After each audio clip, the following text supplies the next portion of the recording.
How does a yoga teacher get from point A to point B in their teaching career, especially in regards to learning modifications and being able to accommodate more demographics in their yoga class? You're listening to Anatomy for Life with Crystal and Nicole, where we discuss the anatomy behind the most popular physical and spiritual practices so you can get the most out of these modalities on your healing journey. Yeah, I mean, it's so different now than it used to be because there's so much more demand. The demographic is so much bigger than it used to be, where it used to be so concentrated on the people who took yoga, and now you have so many different, wide variety of people. So it's so vast. Yeah, I like that we were talking about that concept earlier, where we were talking about it was a different world 20 years ago when me and some of my colleagues started teaching yoga, and the only people that showed up were people who were already had an affinity for somatic movement and things like that, like you're a dancer or you're into physical fitness or whatnot. And so we sort of were able to grow with the industry as far as learning how to accommodate all these demographics. And now with the new wellness movement, we were having this aha moment that because, and it's a good thing, that the information and the therapy of yoga has gotten out there, then everyone believes they can do yoga. And that was the message we were giving. So it's working, but that also presents a little bit of a gap in the yoga teacher's journey. And I have always found it fascinating to see if I could chronologically lay out the path that I always see yoga teachers taking. And it doesn't mean that they have the same timing to move through this evolution, but it seems like the evolution is pretty consistent. Welcome back for another great episode of Anatomy for Life. I'm Nicole. And I'm Crystal. We're going to take a minute to tune in together. So go ahead and close your eyes if it's safe to do so. Allow an inhale through your nose. Draw it down to the bottom of your lungs.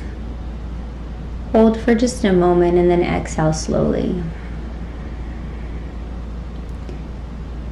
If it's also safe to do so, we're going to use our right hand in Vishnu Mudra, which is the first 2 fingers down.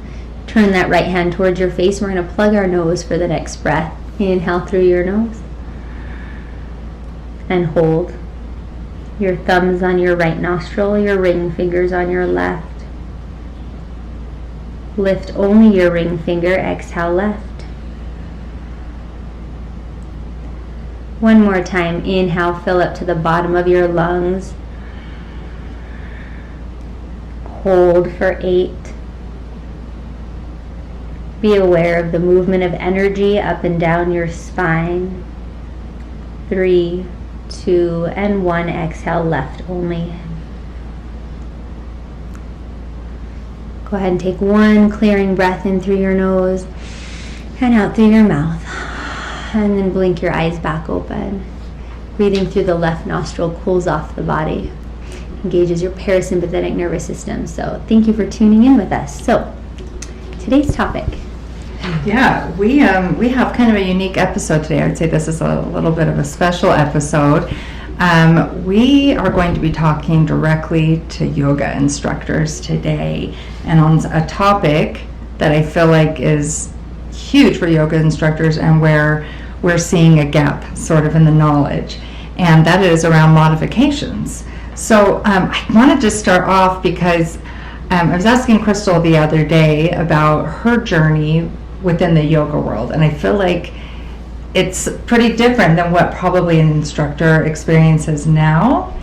And so maybe you tell us a little bit about how you got to where you are and how that ties in with what we're going to talk about with the modifications today. Okay, that will be fun. So we mentioned a little bit in the intro about this evolution. And so I know that a lot of my yoga instructor friends who've been teaching as long as I have can corroborate this story that when we were doing it, we just didn't have all the support, help, tools, references and social media and things that we could look up. We basically had our teacher, our guru at the studio we studied at, and if they brought in someone from California or from India we could all flock to that and glean as much knowledge as we could for that weekend.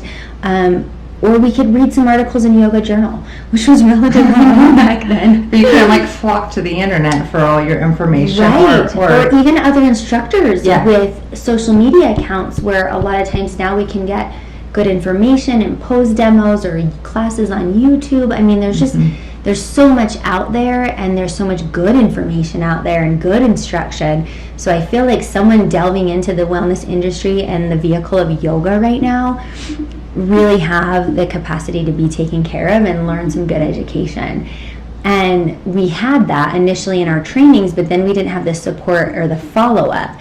But then again, I also was noticing that not a ton was required of us, because we were more breaching the subject of what is yoga and why should I do it. And so I felt like I spent a lot of years convincing people to do yoga and telling them what it was and telling them how it could help them, which I don't think is an argument that a lot of our instructors have today. No, I remember that. I actually remember being in college and having a good friend that was in some of my classes, and he said to me, you need to come try yoga with me. He was like, it's life-changing. And I remember I was like, what is this yoga? Like, why do I do this? Isn't this just for like, people who are in India? Like, I didn't know, So I mean, and I remember in the early days with you, and you'd always saying, come to my classes. So it was way different. I think I reached that venue. I had a really great teacher in college, and also I had a couple of horse accidents and car accidents at that time. So I was really looking to address some physical imbalances with the practice, which it did, of course, and that's how I got into it so early on. And then also so early on was introduced to the 8 limbs of Ashtanga and the theory and other things that just fed my spiritual journey and soul at the same time. And so it was really fortunate at that time period.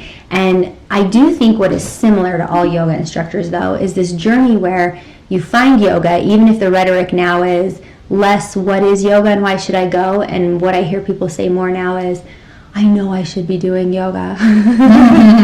Yes. So for whatever reason, once someone approaches it, usually they find something pretty significant or helpful. And then just because humans are awesome, the next step is, for a lot of people, is I want to share this, or I want to deepen my practice and know more. And then they take a yoga teacher training, which serves many purposes, and there's many good motivations for doing that. And that's usually where I run into them, teaching in those. And I just think it's such a beautiful way, because everyone there has had some sort of personal encounter and betterment because of the practice, and that's why they're there. And so I just really love that about yoga instructors or people who take their first training. It's usually just really purely motivated, and it's really fun to be in the presence of that and remember how exciting it is to start delving deep and expanding your mind into things like, why are these things helping me? And things like that. So that seems pretty consistent. And then when someone decides I am going to teach yoga, this is where I've been mapping this journey for 15 years and seeing a pattern, and also marveling at the pattern, which is you first come out and you have all this knowledge and this burning desire to share it, and you're deepening your practice with the tools you just got, but you don't know how to share it, and you don't have the confidence to do it necessarily. And I remember being there, and I remember wondering, and I feel like I just had a bigger mountain to climb because people didn't even really know about yoga. So I'm convincing them of all these things like a salesperson.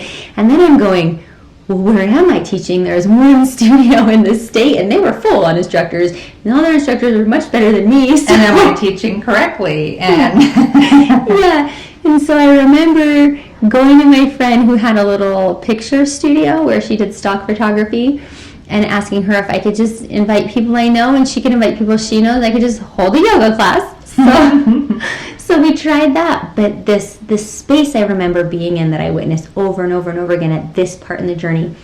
And I was just talking to one of my amazing, beautiful friends this morning, where she's exactly here. And she's saying, what's the next step? And also, I want to share these things. And also at the same time, I feel like I can, because I know a little bit. And also, I don't know if I can, because what if somebody walks in that needs a modification for their wrist, or who just had shoulder surgery? And like we talked about, I didn't encounter that right away, because of the people who were attending yoga, I got to kind of grow into that. Mm-hmm. And I learned a lot of that on my own. And so this first step in a yoga teacher's journey, which is how valuable am I? Where am I going to teach? How am I going to present it? How am I going to share the things I know help me and love? But more importantly, do I know enough, and can I do this? And what if, then what am I going to do and say when I can't teach every person's anatomy or body? So this is a place a lot of instructors, I think, live in, and it's a phase. And there are some ways I see people get out of it, the natural evolution of things, but it's also, for our anatomy course, this is also the phase and the position that I've chosen to help at or want to help at. I think I have some tools that can help, and I've had some really great results, because I think that is the precipice of if someone's going to be able to teach and share or not. And like, that's the moment, right? That's the moment that I think we need the most support. Yeah, and I think one thing that I've been hearing is that I think whenever they're in this phase where they're saying, I do have enough knowledge that I could go teach classes, but I'm just not sure on this or that, on the modifications, and I don't want to cue wrong. I don't want to, offer the wrong information or advice, And then they get a little bit of that imposter syndrome, right? Oh That's gosh. so common in any profession, right? But you're up there leading a group of people, and that can feel kind of heavy, especially like when you're not quite sure of everything, right? And I think anybody in any profession that you're in, you've probably been in a room with somebody who's teaching something and you go, oh my gosh, they just gave totally wrong information, right? We've all been there. We've all had to go through the growth and the learning curves. And so, like we were talking about in the intro, there's this wide audience now. So the requests are coming from a wide range of people now saying, I need help with this or that, and knowing how to speak to everybody's anatomy. Yeah, and did we say that this podcast was going to be on modifications? Yes, you did. So this is basically about that jump in the modifications, because I think it's so important. I think it's a real problem, not problem, but thing that's facing us as yoga instructors right now, which really wasn't before, because we were really traditional and we really didn't see a lot of it. And even if we did see it, we really adhered to a very traditional lineage, which excluded a lot of people. So now that we've opened that door, the demand that is on yoga instructors and the level of proficiency and competency has gone way up. Yeah. And that's a pressure I have felt as well. And then I've also felt the thing looking at my teachers going, how do I make that jump from A to B? How does my journey get me from here to there? It also speaks to a lot of why the art was passed down from guru to student, and the student would be studying for 30, 40 years before they were past the teaching or the studio. So there is a gap we have to acknowledge, and we have to acknowledge that, one, don't be discouraged, because I believe we all have something to offer right now in this moment. And that's what's beautiful about yoga, is if you've found some healing through it on any level, you can and should share that. And there is value right now in your training and what you've done and what you can share. But we also have to be respectful of the gap and continue to learn and better ourselves and evolve so that we can serve more people. And how I did that is kind of a funny journey, and that's why I just love all these things that are coming out to make that a little bit shorter timeline and a little bit higher quality. Yeah. So I remember at that little studio, the first student I had that I went, oh crap, like we all do. Someone walks in and is like, I can't move my legs and my hip is broken and I can't put my arm over my head. And you're there as like a first year instructor and you're like, oh, I have failed. Like, I have no idea. Like, you should probably just come back another time. So it was the owner's mom, and she was a little bit older and she had a lot of restrictions. I'm trying to remember if it was shoulder, wrist, but it was multiple things. And so what I did was I went out and bought all the props that I saw at the yoga studio just for her, just to bring them to class, just so she could use them. Wow. And then because there wasn't a lot out there, I have the anatomy background, so I dove into like the joints, the anatomy, what ways it should and shouldn't be moving. Like when people have surgery and you're like, I know this puts pressure this way, so you definitely shouldn't be like pronating or like externally rotating your hip right after hip surgery and all of these things. So I kind of pieced together theories in anatomy that, because I had the background, I could figure out these methods and figure out these things and think, okay, well, I know what her carpal bones look like. I know what the pressure looks like. I know what's going on in her tendons and ligaments, what she's telling me.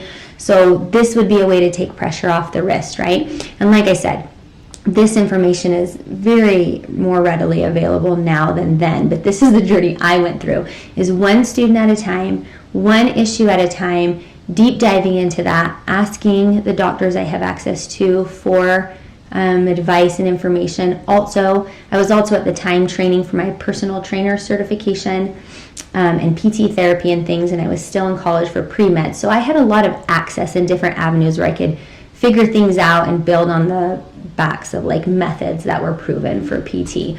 Oops. So it's like shaking the whole thing. I'll edit that. I was like making the whole screen shake. Like, cause these, anyways. Okay, I'll cut that out. So basically, I was creating a lot of things from scratch, and I went through a learning curve of what does and doesn't work. And where I found a lot of original information was Iyengar, that was a student of Patabi Joyce in Ashtanga lineage. And so he did a lot of work with props. He's the one that had the yoga chair, the blocks, the straps. And so as this progressed through me teaching yoga over the next 5 or 6 years, just because of the sheer number of modifications in different people's anatomy I was requested to teach, I was learning one by one, which is just a really slow, painful, not very efficient method. And it took a toll on my confidence, and it took a toll on my like, well, now I can help this lady's mom, but the next person that walks in. And so I do think one thing that happened a lot is people got left behind. And so the message of us saying yoga is therapy, yoga is just posture, so you can meditate longer, there was a disconnect between the real message of yoga and the practical application and the actual accessibility because of our knowledge gap too.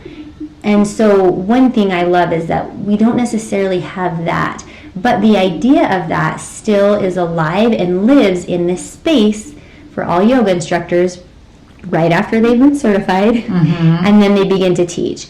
And I also think that you need some forward momentum teaching. So you just need to set up those community classes, teach in a studio, offer it to your friends, find the demographic that works for you, and you need to get that forward momentum and confidence down teaching. And so it's also this little chronological journey of a yoga teacher where they start getting that forward momentum, which is indicative of someone who's going to probably teach or not teach. And then even quicker, they realize, I need these things to supplement my teaching. Yes. And so they kind of stay in this gap where you really need a lot of support those first couple years, and you really need to continually be adding to your tool belt. Yeah, and you know, something I love that you said too was that when you were going through your journey, which is so different than now, is that it took a little bit of a hit to your confidence. And I know with this conversation you had with this lady earlier today, she said, you know, I just don't know that I can ever be a you or some of these other wonderful, super advanced yoga instructors who've been doing it forever. And the point is that you don't have to be. There's so many tools and so many ways to help now. And I think that one of the things that we are really trying to do is to help people so that they're not just spinning their wheels and taking class after class, trying to get, you know, glean one little bit of information from it, spending tons of money and resources to do certain things, but then walking away saying, I don't really have the way to implement this. Like, I learned so much in my mind that was wonderful, but now how do I do it? Now how do I apply it? Like, how do I make this easy? Yeah, is that like 5 more years of practice, and then that student with that exact issue you had walks in, you're like, I can help you. And I love it when those students come in, because I'm like, I've broken my bone in that exact place. I have your method. Follow me. But I think it's funny you said that, because when she was expressing that to me, I did kind of giggle inside. I was like, because yeah, you can get there, and that took me 10 years, but it can take you 6 months. Like, that's why I was kind of laughing, because I was like, it's going to be a far shorter journey for you, I promise. But yes, the application and how that happened for me too was what we would do to learn, and what I did specifically was look all over the country and try to find states close to me, like Southern California, Arizona, Colorado. And when there was like a leading expert, now you're thinking these people, you're thinking like Mehdi Israedi or Paul Grilly, or like these people who are like from the 80s in the pioneering, years of the yoga industry. And these were the people like Tim Miller, Larry Schultz that we looked up to. And so they would only come to certain workshops around certain states, and then what I would do is plan it, buy a ticket or pay for my gas, go down there, stay in a hotel, do a 2 or 3 day workshop with these people.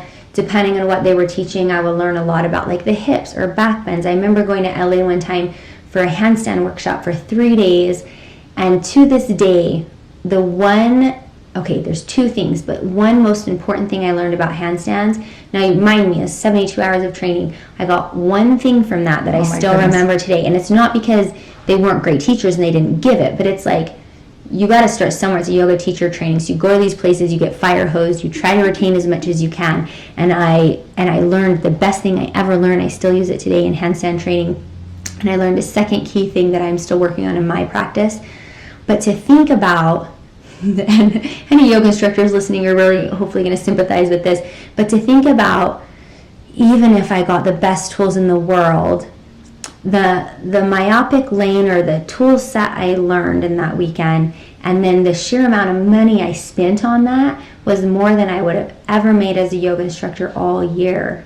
And that's just how we lived, right? And that's reflected on my taxes, where my brothers tell me, hey, if you take a loss in your business for more than 7 years, it's a hobby. It's not a business anymore, right? And so this is just the truth of what we lived, because it took so much to glean these little bits and pieces. And to be totally fair, I loved every minute of it, and that's why we do it, because I loved it. Yeah. It was so fun getting in the car with my girlfriend and being like, this person's coming to teach us yin yoga, 72 hours in Vegas next weekend, we're going, right? But that was the method back then. And then the piece about the application, it was all just learning for yourself. And so you're kind of left in this gap that's like, well, if I'm not a good teacher, if I'm learning how to do this in my teaching, I'm just still learning all these things for myself. And so that would also limit me to who I could help and teach to, if I've experienced it personally, or they fall in a very, narrow lane of thing I've actually learned about.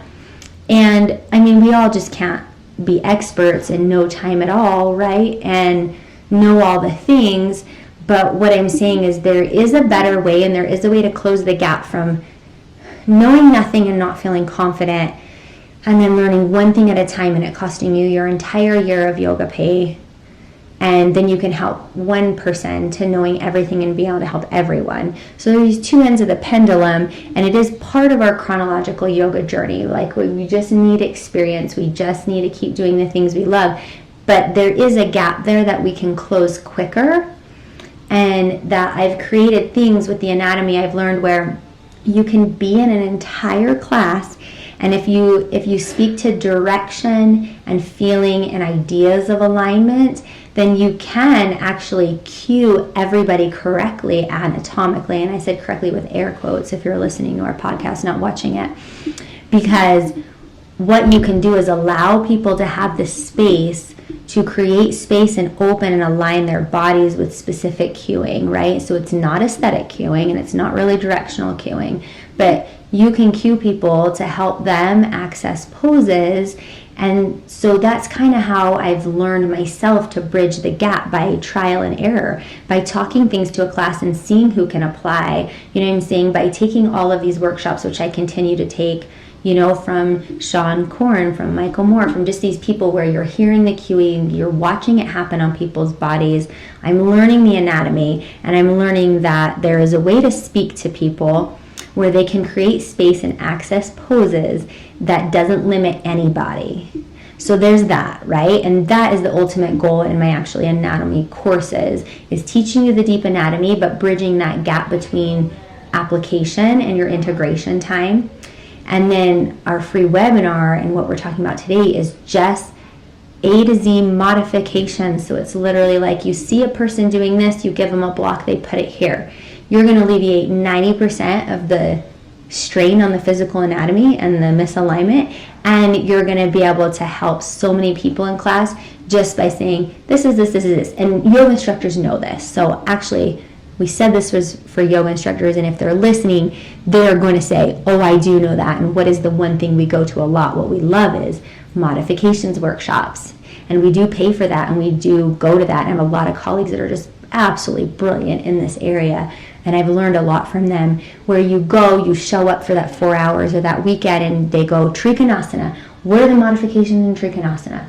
And we just do all the things, right? Or you go pigeon pose, what are the modifications? Because we love this, we need this, and this is the tool that is the most quickly accessible, quick fix to do in a class if you have the time, if you have the props, if you can throw these things in. And I also want to talk about why. Why do we need these tools so quickly accessible? And the why goes back to just the very beginning of why we're all doing yoga. Because we want to help people, we want to tell them it's for everyone, and we want to build the students' confidence. And so it's something I want to ask in the live webinar so that people can be, and just so you know, Nicole will be there fielding live questions and talking about things. So one of the things I want to ask is, what lights you up? Like, what brings you the most joy? Like those moments in class where you have helped somebody get over that gap where they thought they couldn't do it, or they thought they couldn't access something, or they had a belief system that they couldn't heal beyond a point. And I'll tell you what, it's just as simple as helping them and supporting their body so that they believe they can get into a shape or an opening or a feeling, and you can see all the lights go on in their head. You can see their confidence, their hope, everything. Like, it's all somatic. It's all from your body. It's like, these tools are so important now, because if they leave your class feeling like, I couldn't do any of that and I feel bad, then you've lost it, right? They come, and what you want to do is support them in accessing things in their body so they feel good. And they may not come back if they don't get the help that they need, right? Sure. So that's the other side. So you're retaining your clients. Yeah. But let's talk about, so you mentioned the webinar, and I don't think we had brought that up in here yet, Okay. but that was kind of our whole purpose of wanting to do this special episode today, because when we really have been discovering that there is this gap, and as we've been developing the anatomy courses, we're realizing like there's something more that we can give. So we're actually going to offer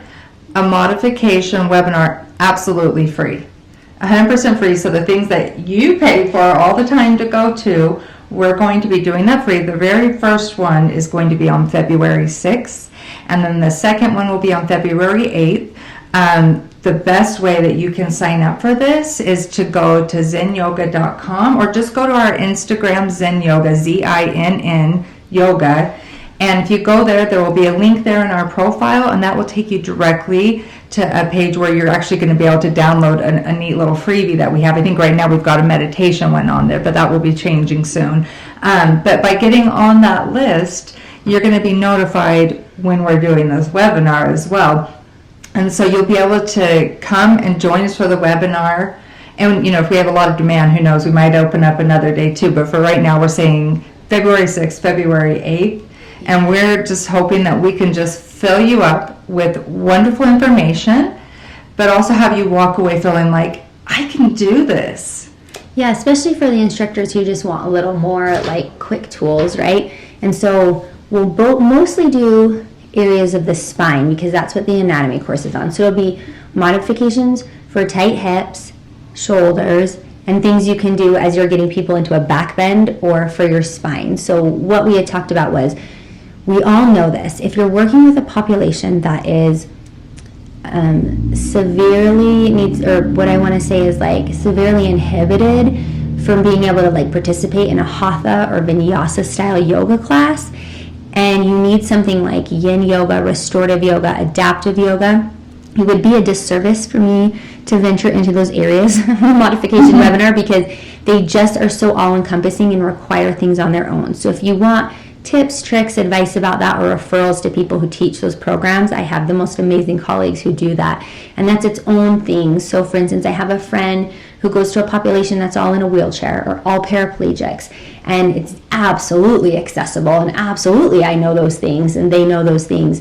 But what it would require is a whole in-depth study of that. That would be the most respectful thing to do. And all of those type of things are not applicable to our yoga instructors who are teaching hatha or vinyasa classes, coming with people who just may be rehabbing from injuries or have some things going on with their fascia or whatnot. So that's the population we're talking about, people who are consistently practicing a vinyasa style of yoga and modifications there and making that more accessible for that population. If it's rehab from like extensive surgery or paraplegia or things like that, there are yogas that address that, but that's not what we're addressing here. So message me aside from that and I can get you in contact to, oh my gosh, the most just amazing, incredible things I've learned and from people and resources that would serve that population more fully, right? So we're thinking of people, someone in a wheelchair is not going to come to your hatha vinyasa hot yoga class to do push-ups, right? So this is kind of the area that we're going to be addressing in this webinar,